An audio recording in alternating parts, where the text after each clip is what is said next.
Good morning केमन आछो सबाई। तो आज होच्छे फेरार पाला। तो सकालबेलाय देखो এই শাড়িটাই পরে নিয়েছি। গতকালকে এই শাড়িটা পরে জগন্নাথের ওখানে দর্শন করতে গিয়েছিলাম মন্দিরে। তো আরেকটা শাড়িও আমি এনেছি। তো দেখলাম কি না এই শাড়িটাই পরি, যেহেতু বাড়িতে গিয়ে সব কাচাকাচি করতে হবে। তো আমার তো আর একা না, আমাকে তো তিনজনের কাছাকাছি করতে হবে। তো সেই কারণে এই শাড়িটা যেহেতু আর বার করা হয়নি, তো সেই কারণেই আর ওই শাড়িটা ভাঙলাম না। তো এই শাড়িটাই পরে নিলাম। তো সবাই রয়েছে ঘরে, কেউ এখন এলো না। তো আমি আবার এই শাড়িটা পরে একটু রেডি হয়ে আসলাম, মানে সমুদ্রের ধারে দুটো রিলস করতে। শাড়ি শাড়ি পরে একটাও রিলস করিনি, সেই কারণেই আর কি। তো তারপর দেখো চা খেয়ে নেব। তো চা খেয়ে দু চারটে রিলস করব, করে ঘরে চলে যাব, গিয়ে স্নান টান করব। তো ভেবেছিলাম আজকে সমুদ্রে নামবো। তো তোমাদের দাদা আর আমি পরে এসেছিলাম, তোমাদের সাথে তো সেগুলো আর শেয়ার করতে পারিনি বা পারাও যাবে না। তার কারণ হচ্ছে মোবাইল নিয়ে কিভাবে সমুদ্রে আসব, মেয়ে নামতে পারবে না, মেয়ের একটু প্রবলেম হয়েছে। যাই হোক, তো সেই কারণেই আর কি মা ওরা আগে স্নান করে গিয়েছিল। ওরা যখন বলছে চল, তখন আমরা বলছি যাব না। এবার আমরা যখন আসবো বলছি, ওরা বলছে অত বেলায় স্নান করবো না। স্বাভাবিক, ওদের তো বয়স হয়েছে না, আমাদের শরীরের সাথে তো ওদের তো তাল মিলালে চলবে না। কারণ আমরাই কত কত সময় আর কি মানে সবটা পেরে উঠতে পারি না। তো যাই হোক, মা মাসি আগে আগে স্নান করে গিয়েছিল। তো তোমাদের দাদা, আমি বললাম যে আমরা আগে ভিডিও করব। তোমাদের দাদা না, আমিই বললাম যে আমি আগে ভিডিও করব, তারপরে আমি পরে যাব সমুদ্রে। তো মা বললো তাহলে কি আমরা স্নান করে আসবো? আমি বললাম তোমরা তাহলে স্নান করে আসো। দিয়ে তারপরে দেখো আমরাও চলে এসেছি সকালবেলায়। তোমাদের দাদার মেয়ে উঠ চড়ছে। আমার চড়ার ইচ্ছা ছিল, কিন্তু ওই যে আমি তো শাড়ি পরেছিলাম, তো শাড়ি পরে বলছিল এই দাদাটা যে কোনো অসুবিধা হবে না। আমি দেখলাম না, শাড়ি পরে অসুবিধা হবে না, কিন্তু আমার অসুবিধা হবে, পাটা দেখা যাবে, বোঝোই তো তোমরা। সেই কারণে আমি আর চললাম না, দিয়ে ওরা চললো। তারপর সমুদ্রের ধারে বসে দেখো মেয়েকে একটু ওই যে ধোসা ইডলি যেগুলো ওরা ওখানে সেই একসাথে মিশিয়ে দিচ্ছে, সেটা দিয়ে ওকে একটু খাইয়ে নিলাম। আর এদিকে চলে এসেছি দেখো ভারত সেবাশ্রমে খেতে। তো এর আগের দিনকে খাওয়া দাওয়া খুব একটা ভালো লাগেনি, কিন্তু মার নাকি ভালো লেগেছে, খুব একটা খারাপ লাগেনি, মাসিরও নাকি খুব একটা খারাপ লাগেনি। তো দেখলাম না, ওরা যেহেতু আজকে বলছে যে এখানে মন্দিরে খাবে, খাবারের টাকাটাও কম, আর গরম গরম ভাত ডাল অনেকটা করে সবজি ভাত দিচ্ছে। তো সেই কারণেই আর গতকালকে আমরা ওই 80 টাকা করে খেয়েছি, ঠিকই আতপ চালের ভাত দিয়েছে। এবার আতপ চালের ভাত তো একটা কষা জিনিস না, একদিন খেয়েছি ঠিক আছে, কিন্তু খাবার ভালো হয়েছিল, কিন্তু সবাই একসাথে গেলে তো সবার মতটাই প্রয়োজন, তাই না? তো সেই কারণেই ওরা মা আর মাসি গিয়ে সকালবেলা আজকে স্লিপ করে এসেছিলো, মানে কুপন কাটতে হয় ভারত সেবাশ্রমে। তো সেখানেই আমরা 12:30 থেকে খাওয়ানো হয়। তো সেখানেই আমরা খাওয়া দাওয়া করে চলে এলাম সমুদ্রে। তো আজকে খাওয়াটা খুব সুন্দর দিয়েছিল, গরম গরম ভাত, তারপর লেবু দিয়েছিল, তারপর লবণ তো দেয়, তারপর হচ্ছে ডাল, আলু ফুলকপি দিয়েছিল, শিম চচ্চড়ি দিয়েছিল। আমার তো আলু ফুলকপিটা দারুণ লেগেছে। তো বলতে নেই, হয়তো ঠাকুরের এটাই ইচ্ছা ছিল।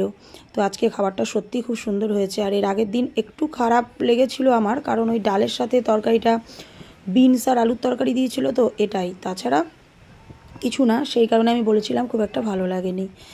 তো আজকে খাবারটা খুব ভালো লেগেছে। তো খাওয়া দাওয়া করে সমুদ্রে যেহেতু নামবো, চুড়িদার পরে এসেছি। আমি তো বাড়িতে মানে ঘরে গিয়ে শাড়ি চেঞ্জ করে তারপরেই মানে খাওয়া দাওয়া করতে এসেছিলাম। তো ওরা খাওয়া দাওয়া করে চলে গেল, আমি আর তোমাদের দাদা একটু আসলাম, এসে একটু মানে বসে আছি। তো তোমাদের দাদা বলল যে লঙ্কার চপ খাবা? এদিকে খাওয়া হয়ে গেছে, এটা কোনো ব্যাপার না, কারণ এখন 2টো বাজে, খেয়েছি তো সেই 12:30 1টার সময়। তো এত বেলা করে তো আর এত তাড়াতাড়ি তো আর বাড়িতে খাই না, কিন্তু যেখানে যেরকম। তারপর আমরা ধরো বেরিয়ে যাব 6টার সময়, আমাদের 6টা 6:30 বেরিয়ে যাব। আমাদের ট্রেন বলতে 8টা 15 একটা ট্রেন আছে, ওটা হচ্ছে পুরী সুপারফাস্ট হাওড়া। তো সেই ট্রেনটাতেই যাওয়ার ইচ্ছা আছে। তো দেখা যাক। তারপরে আবার 10টা 40-এ জগন্নাথ এক্সপ্রেস রয়েছে, ওটা আবার যেহেতু শালিমার অবধি যাবে, তো শালিমার থেকে আবার ট্যাক্সি করে শিয়ালদা আসতে হবে, আর হাওড়া থেকে বাসে চলে যাওয়া যাবে। বাস ভাড়াটাও কম, 20 টাকা করে, আর আমাদের 400 টাকা শালিমার থেকে শিয়ালদা অবধি ভাড়ায় নিয়েছিল। তো সবার মতামতই তো আমারও মত, তাই না?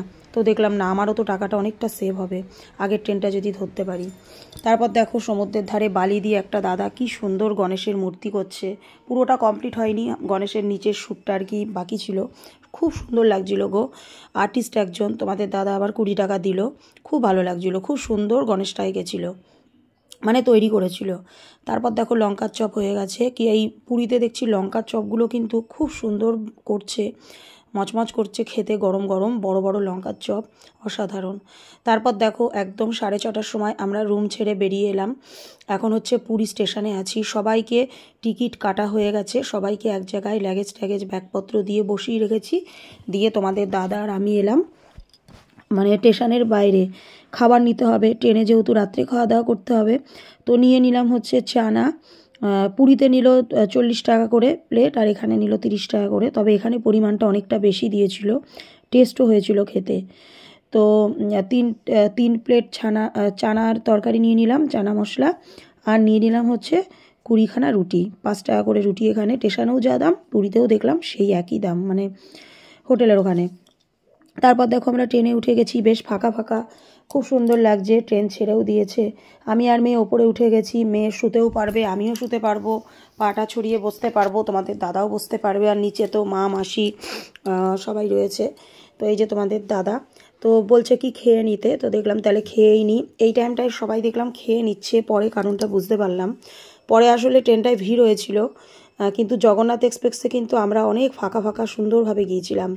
পরের ট্রেনটায় ভিড় হয়েছিল, যেহেতু হাওড়ার ট্রেন, সবাই তো সব জায়গায় যেতে পারবে হাওড়া থেকে, তাই না?